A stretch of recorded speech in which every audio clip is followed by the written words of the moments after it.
बहुत समय पहले की बात है। पुराने चाइना के नॉर्थ प्रोविंस में 3 मॉन्क रहते थे। उनका नाम किसी को नहीं पता है, क्योंकि उन्होंने कभी अपने बारे में कुछ बताया ही नहीं।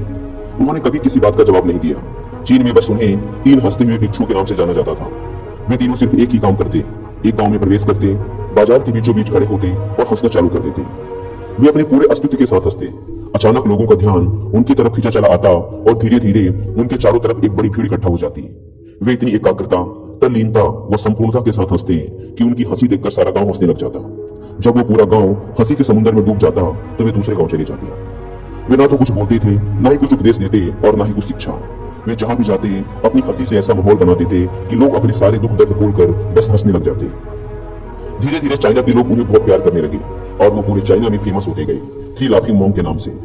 चाइना के लोग उन्हें बहुत प्यार करते, उनका सम्मान करते। इससे पहले और उनके बाद भी कभी किसी ने इस तरह से प्रचार नहीं किया कि जीवन केवल एक हंसी होना चाहिए और कुछ नहीं। वे विशेष रूप से किसी पर नहीं हंसते थे।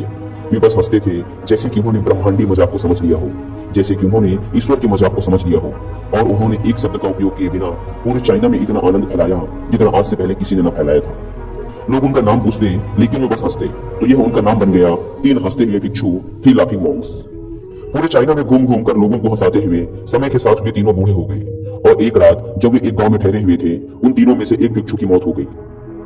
पूरा गांव स्तब्ध रह गया। पूरा गांव बहुत ज्यादा उम्मीद कर रहा था, क्योंकि उन्हें लगता था कि जब उनमें से एक की मृत्यु हो गई होगी तो बाकी जो 2 जरूर रोएंगे। यह देखने लायक होगा, क्योंकि किसी ने भी कभी इन लोगों को रोते हुए नहीं देखा था। जब सुबह हुई तो पूरा गांव इकट्ठा हुआ, लेकिन दोनों भिक्षु तीसरे की लाश के पास खड़े जोर जोर से हंस रहे थे। ऐसी हंसी जैसी उन्होंने आज से पहले कभी ना हंसी हो।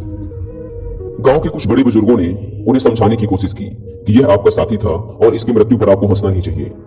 तब उस दिन पहली बार उन भिक्षुओं ने लोगों से बात की और कहा, हम हंस रहे हैं क्योंकि यह आदमी जीत गया है।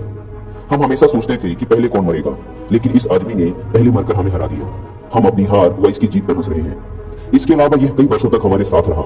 हम एक साथ हंसे, हमने एक दूसरे की मौजूदगी, उपस्थिति का आनंद लिया। उसे अंतिम विदा देने का इससे बेहतर तरीका और क्या हो सकता है। हम केवल हंस सकते हैं। लेकिन पूरा गांव उदास था।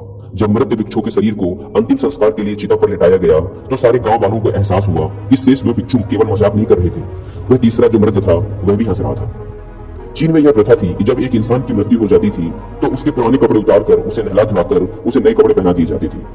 लेकिन मरने से पहले उस भिक्षु ने अपने साथियों से अपने कपड़े न बदलने के लिए कहा था। तीसरे भिक्षु ने कहा था, मुझे स्नान मत करवाना, क्योंकि मैं कभी अशुद्ध हुआ ही नहीं। मेरे जीवन में इतनी हंसी आई कि कोई अशुद्धता जमा ही नहीं हो सकती थी।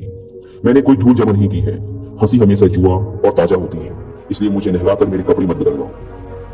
जब उस तीसरे भिक्षु के शरीर पे आग लगाई गई तो गांव वालों को पता चला कि उस भिक्षु ने मरने से पहले अपने कपड़ों में कुछ पुराने चीनी पटाखों को छिपा रखा था, जो आग लगने के बाद फटकर आसमान में रंग बिरंगे कलरों में फैल गए।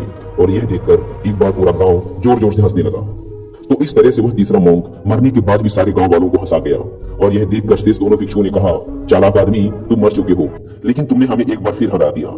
तुम्हारे द्वारा गांव वालों के चेहरों पर पैदा की गई यह हंसी आखिरी हंसी थी।